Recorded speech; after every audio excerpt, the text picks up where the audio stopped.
Hello friends, welcome to study कर। दोस्तों, हाल ही में 7.8 तीव्रता वाला एक विनाशकारी भूकंप तुर्की और सीरिया में आया है, जिससे करीबन 4000 से अधिक लोगों की मौत हो चुकी है और ये आंकड़ा बढ़ता ही जा रहा है। तो आज हम तुर्की और सीरिया में आए इस भूकंप के बारे में देखेंगे और साथ ही ये भी जानेंगे कि भूकंप क्या है, कैसे आता है और इसके कारण क्या हैं। तो चलिए शुरू करते हैं। तुर्की और सीरिया में रविवार रात को आए शक्तिशाली भूकंप के बाद सोमवार को भी 2 झटके महसूस किए गए। तुर्की और सीरिया ने सोमवार को दशक का सबसे खतरनाक भूकंप का सामना किया। तुर्की के गाजियानटेप प्रांत के 26 किलोमीटर पूर्व में एक जगह स्थित है, उसका नाम है नूरदगी। नूरदगी को इस भूकंप का केंद्र बताया जा रहा है। नूरदगी कहाँ पर स्थित है? गाजियानटेप प्रांत में। इस भूकंप का शिकार तुर्की और सीरिया दोनों ही देश बने हैं। एक दिन में आए भूकंप के वो 3 शक्तिशाली झटके तुर्की और सीरिया में भारी तबाही मचा गए। अब तक 4000 से अधिक लोगों की मौत हो गई है और ये आंकड़ा लगभग 8 गुना और बढ़ने की आशंका बताई जा रही है। 7.8 तीव्रता वाले भूकंप के बाद करीब इसी तीव्रता के 2 और भूकंप तुर्की और सीरिया में देखने को मिले। तुर्की के राष्ट्रपति रजब तैयब ने कहा है कि भूकंप वाले क्षेत्र में कई इमारतों का मलबा हटाने का काम जारी है। हम नहीं जानते कि मृतकों और घायलों की संख्या कितनी और बढ़ेगी। तो तुर्की और सीरिया में ये भूकंप कब आए हैं? रविवार को। तुर्की के एक प्रांत गाजियानटेप के करीबन 26 किलोमीटर दूर स्थित नूरदगी में इसका केंद्र बताया जा रहा है। इस भूकंप का सामना तुर्की और सीरिया दोनों ही देशों ने किया, जिसने दोनों ही देशों में भारी तबाही मचा दी। तुर्की के राष्ट्रपति रजब तैयब ने हाल ही में भूकंप प्रभावित कुछ इलाकों में 3 महीने के लिए आपातकाल की घोषणा कर दी है। तुर्की और सीरिया में आई इस भारी तबाही के कारण करीबन 4000 से ज्यादा लोगों की मौत हो चुकी है और यह आंकड़ा अभी भी बढ़ता जा रहा है। तुर्की और सीरिया में आए इस भूकंप की तीव्रता कितनी थी? 7.8। आखिर तुर्की और सीरिया इतने विनाशकारी भूकंप का शिकार क्यों बने? चलिए देखते हैं। वैज्ञानिकों की माने तो दोनों ही देशों के बीच में अनातोलियन और अरब प्लेटों के बीच 100 किलोमीटर लगभग 62 मील से ज्यादा की टूट हुई है। तो इसका मतलब क्या है? एनातोलियन प्लेट और अरेबियन प्लेट के बीच में एपिसेंटर है इस भूकंप का, जिसकी वजह से दोनों प्लेटों के बीच में एक बड़ी दरार आई है, जो कि करीबन 100 किलोमीटर से भी ज्यादा बड़ी है। जैसा कि आप मैप में देख सकते हैं, एनातोलियन प्लेट और अरेबियन प्लेट के बीच में इस भूकंप का केंद्र है, जहां पर एक बहुत बड़ी दरार आई है, जो कि करीबन 100 किलोमीटर लंबी है। यह भूकंप कहां पर आया है? नूरदगी के पूर्वी अनातोलियन फॉल्ट के 18 किलोमीटर की गहराई में यह भूकंप आया था। इस भूकंप के आने के बाद यह भूकंप उत्तर और पूर्व में 2 हिस्सों तक फैल गया। इसी वजह से तुर्की और सीरिया में जमकर तबाही हुई है। प्रभावित क्षेत्र की कई भयावह दृश्य वाली खौफनाक तस्वीरें भी सामने आई हैं, जिनको देखकर आपका दिल दहल जाएगा। तो यह भूकंप कहां पर आया था? नूरदगी में पूर्वी अनातोलियन फॉल्ट के करीबन 18 किलोमीटर की गहराई में यह भूकंप आया था। यह भूकंप आने के बाद उत्तर और पूर्व में 2 हिस्सों तक बंट गया, जिससे तुर्की और सीरिया दोनों में ही जमकर तबाही हुई है। जैसा कि आप मैप में देख सकते हैं, यह है गाजियानटेप। गाजियानटेप में ही नूरदगी स्थित है, जहां पर भूकंप का केंद्र था। तुर्की और सीरिया ये दोनों के ही बीच में स्थित है।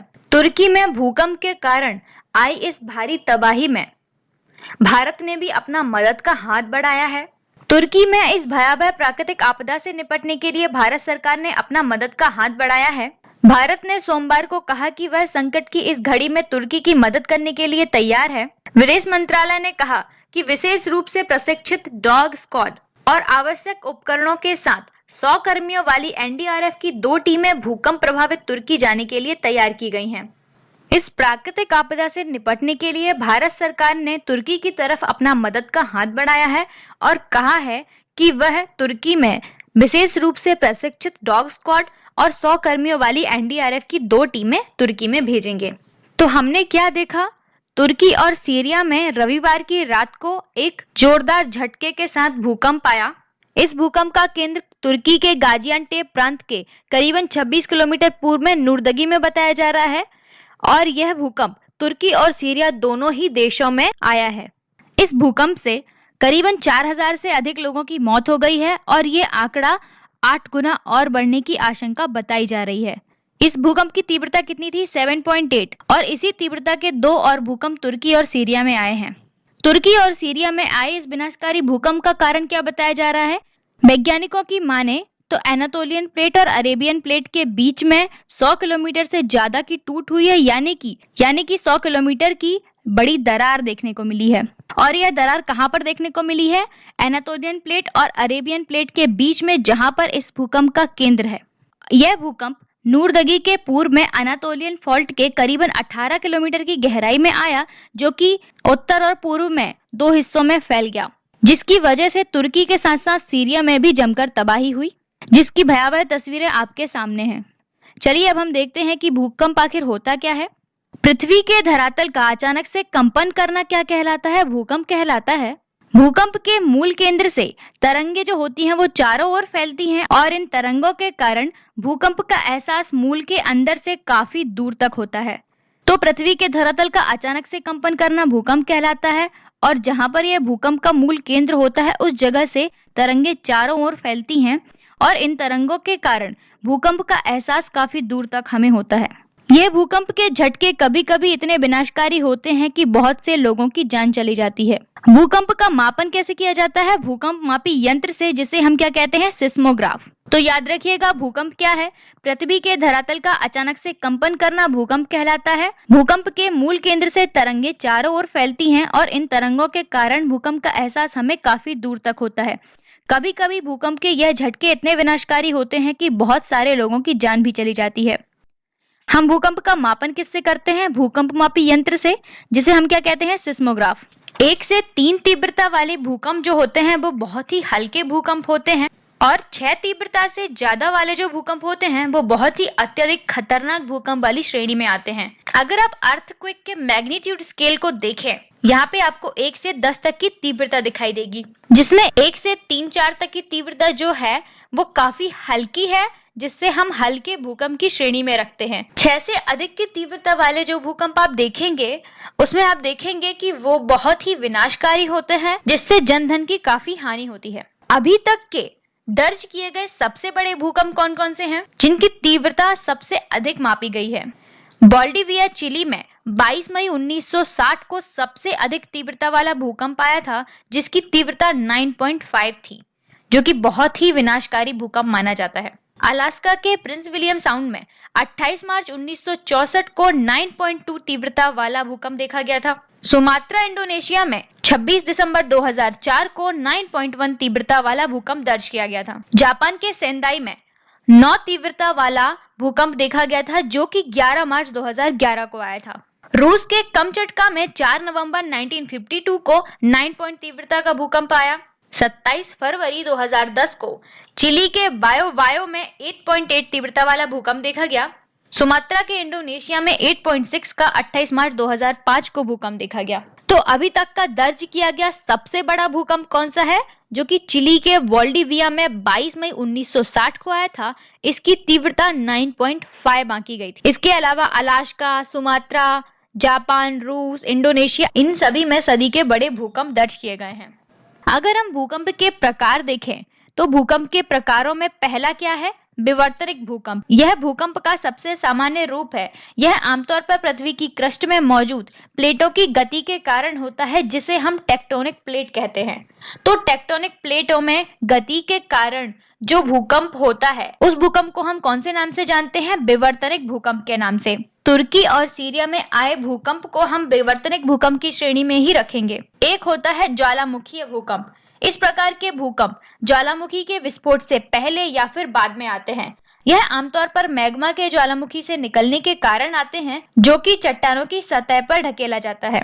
ज्वालामुखी उद्भेदन से चट्टानों की सतह पर जो मैग्मा फैल जाता है, उस कारण से हमें भूकंप के झटके महसूस होते हैं, जिसे हम ज्वालामुखीय भूकंप के नाम से जानते हैं।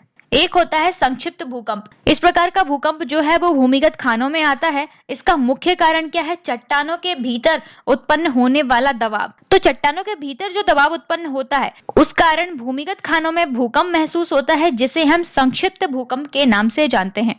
एक होता है विस्फोटक भूकंप। इस प्रकार का भूकंप कृत्रिम प्रकृति का होता है, जिसका अर्थ है कि मानव निर्मित गतिविधियों द्वारा उत्पन्न होने वाला भूकंप। परमाणु विस्फोट जैसे जमीन पर उच्च घनत्व विस्फोट विस्फोट भूकंप का प्राथमिक कारण माने जाते हैं। तो यदि हम विस्फोटक भूकंप को देखें तो यह कैसे होते हैं? कृत्रिम प्रकृति के होते हैं, जो कि मानव निर्मित गतिविधियों द्वारा उत्पन्न होते हैं। उदाहरण के तौर पर देखें तो किसी देश द्वारा किया गया परमाणु विस्फोट परीक्षण।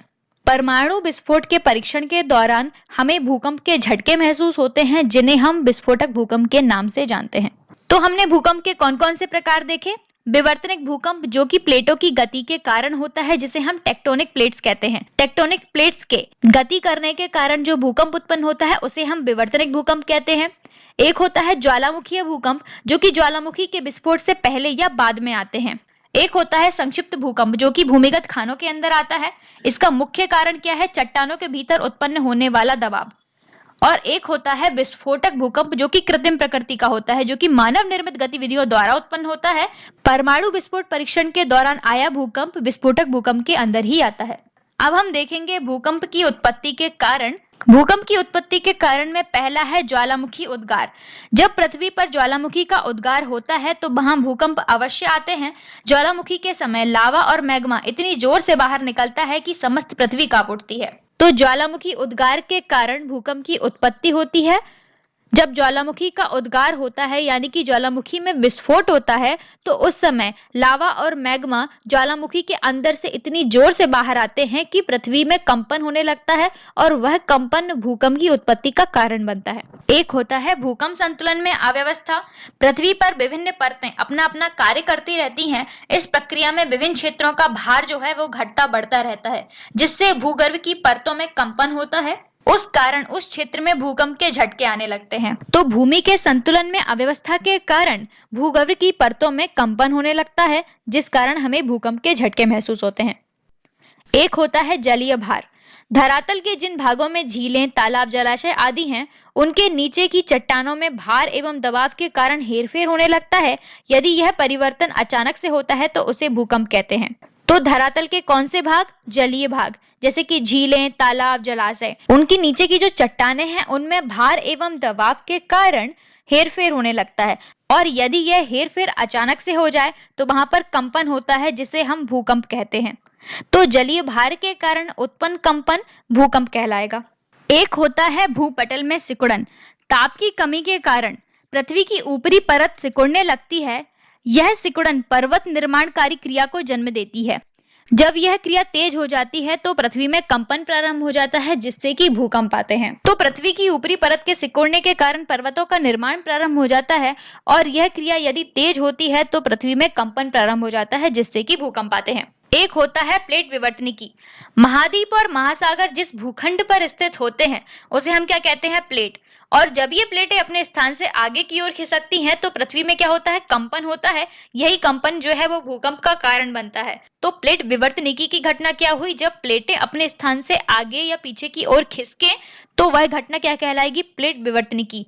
प्लेटें क्या होती हैं? महाद्वीप और महासागर जिस भूखंड पर स्थित होते हैं उसको हम क्या कहते हैं? प्लेट कहते हैं। तो जब ये प्लेटें अपने स्थान से आगे की ओर खिसकेंगी तो पृथ्वी में क्या होगा? कंपन होगा, और जो कि भूकंप का कारण बनेगा। अगर हम इसका उदाहरण देखें तो 26 जनवरी 2001 को भारत के भुज क्षेत्र में जो भूकंप आया था उसका कारण क्या था? प्लेट विवर्तनिकी गति। तो भूकंप की उत्पत्ति के कारण हमने क्या क्या देखे? ज्वालामुखी उद्गार। जब पृथ्वी पर ज्वालामुखी का उद्गार होता है तो ज्वालामुखी के उद्गार के समय लावा और मैग्मा बहुत ही तेजी से बाहर की ओर निकलते हैं, जिससे पृथ्वी में कंपन होता है, जो कि भूकंप की उत्पत्ति का कारण बनता है। एक होता है भू संतुलन में अव्यवस्था। जब भूमि के संतुलन में अव्यवस्था के कारण किसी क्षेत्र का भार घटता बढ़ता रहेगा तो वहां पर हमें पृथ्वी में कंपन महसूस होगा, और वह कंपन जो है वह भूकंप की उत्पत्ति का कारण बनेगा। एक होता है जलीय भार। धरातल के जिन भागों में झीलें, तालाब, जलाशय आदि हैं, उनके नीचे की जो चट्टानें हैं उन चट्टानों में जलीय भार एवं दबाव के कारण हेरफेर होने लगता है, और यदि यह परिवर्तन अचानक से होता है तो भूकंप आते हैं। एक होता है भूपटल में सिकुड़न। जब पृथ्वी की ऊपरी परत सिकुड़ने लगती है और पर्वत निर्माण की प्रक्रिया प्रारंभ हो जाती है, और यदि यह प्रक्रिया तेजी से होती है तो पृथ्वी में कंपन होता है। एक होता है प्लेट विवर्तनिकी। जब प्लेटें अपने स्थान से आगे की ओर खिसकेंगी तो पृथ्वी में कंपन होगा, जो कि भूकंप की उत्पत्ति का कारण बनेगा। अब हम देखेंगे भारत के भूकंपीय क्षेत्रों के बारे में। भारत के भूकंपीय क्षेत्र को 5 जोनों में बांटा गया है। जोन 5 में भूकंप आने के सबसे अधिक खतरे वाले क्षेत्र शामिल होते हैं, जबकि जोन 2 में काफी कम जोखिम वाले क्षेत्र शामिल होते हैं। अब हम जोन और उनके अकॉर्डिंग बांटी गई तीव्रता को देख लेते हैं। जोन 2 में 6 या उससे कम तीव्रता वाले क्षेत्रों को रखा गया है। जोन 3 में 7 तीव्रता वाले क्षेत्रों को रखा गया है। जोन 4 में 8 तीव्रता वाले क्षेत्रों को रखा गया है और जोन 5 में 9 या उससे अधिक तीव्रता वाले क्षेत्रों को रखा गया है। यदि आप इमेज में देखें तो आपको ब्लू कलर के कुछ क्षेत्र दिखाई देंगे जो कि जोन 2 के क्षेत्र हैं, जिनकी तीव्रता 6 या उससे कम है। यदि आप जोन 3 को देखें जो कि 7 तीव्रता वाला है तो वो आपको येलो कलर से दिखाई देगा। ऑरेंज कलर से जोन 3 को दर्शाया है और जोन 5 को मैरून कलर से दर्शाया गया है। चलिए अब हम देखते हैं भूकंप से संबंधित शब्दावली के बारे में। भूकंपीय विज्ञान क्या है? यह भूकंप के अध्ययन से संबंधित भूविज्ञान की एक शाखा है। तो भूकंपीय विज्ञान क्या है? भूकंप के अध्ययन से संबंधित भूविज्ञान की शाखा। भूकंपीय तरंगे क्या हैं? ये भूकंप के वजह से उत्पन्न होने वाली ऊर्जा की तरंगे हैं जो कि पृथ्वी की सतह से होकर गमन करती हैं। तो भूकंपीय तरंगे क्या हैं? भूकंप की वजह से उत्पन्न होने वाली ऊर्जा की तरंगे हैं। अधिकेंद्र या एपिसेंटर क्या होता है? यह जमीन की सतह पर स्थित वह बिंदु है जो कि फोकस के सबसे करीब होता है। तो फोकस के सबसे करीब वाला पॉइंट कौन सा होगा? एपिसेंटर। फोकस या हाइपोसेंटर क्या है? जिस जगह पर भूकंपीय तरंगों की उत्पत्ति होती है वह बिंदु पृथ्वी की सतह के नीचे होता है, जिसे हम भूकंप का फोकस कहते हैं। तो फोकस या हाइपोसेंटर क्या है? जिस जगह पर भूकंपीय तरंगों की उत्पत्ति हो उसे हम फोकस या हाइपोसेंटर कहते हैं। सिस्मोग्राफ क्या है? जिस उपकरण पर भूकंपीय तरंगे दर्ज की जाती हैं उसे हम क्या कहते हैं? सिस्मोग्राफ। तो भूकंपीय तरंगे दर्ज करने वाला यंत्र क्या हुआ? सिस्मोग्राफ। रिक्टर पैमाना क्या है? भूकंप की तीव्रता मापने के लिए जिस यंत्र का इस्तेमाल किया जाता है उसे हम रिक्टर पैमाना कहते हैं। मरकली पैमाना क्या होता है? इस यंत्र का उपयोग भूकंप की तीव्रता को रिकॉर्ड करने के लिए किया जाता है। तो मरकली पैमाने का उपयोग कहां पर किया जाता है? भूकंप की तीव्रता को रिकॉर्ड करने के लिए। भूकंपीय तरंगे कितने प्रकार की होती हैं? भूकंपीय तरंगे 3 प्रकार की होती हैं। प्राथमिक तरंगे, द्वितीयक तरंगे और सतही तरंगे या फिर दीर्घ तरंगे। सिस्मोग्राफ क्या करता है? भूकंपीय तरंगों को मापता है। रिक्टर पैमाना क्या करता है? भूकंप की तीव्रता को मापता है। और मरकली पैमाना क्या करेगा? भूकंप की तीव्रता को रिकॉर्ड करेगा। उम्मीद है आपको हमारा आज का यह वीडियो पसंद आया होगा और ऐसे ही वीडियोस के लिए जुड़े रहिए हमारे यूट्यूब चैनल स्टडीकर से। और ऐसे ही वीडियोस के लिए आप हमारे एप्लीकेशन को डाउनलोड कर सकते हैं। हमारे एप्लीकेशन की लिंक आपको डिस्क्रिप्शन बॉक्स से मिल जाएगी। हमारा आज का वीडियो आपको पसंद आया हो तो इसे लाइक करें और अपने सभी दोस्तों तक शेयर करें। हमारे चैनल को सब्सक्राइब करना ना भूलिएगा। Thanks for watching.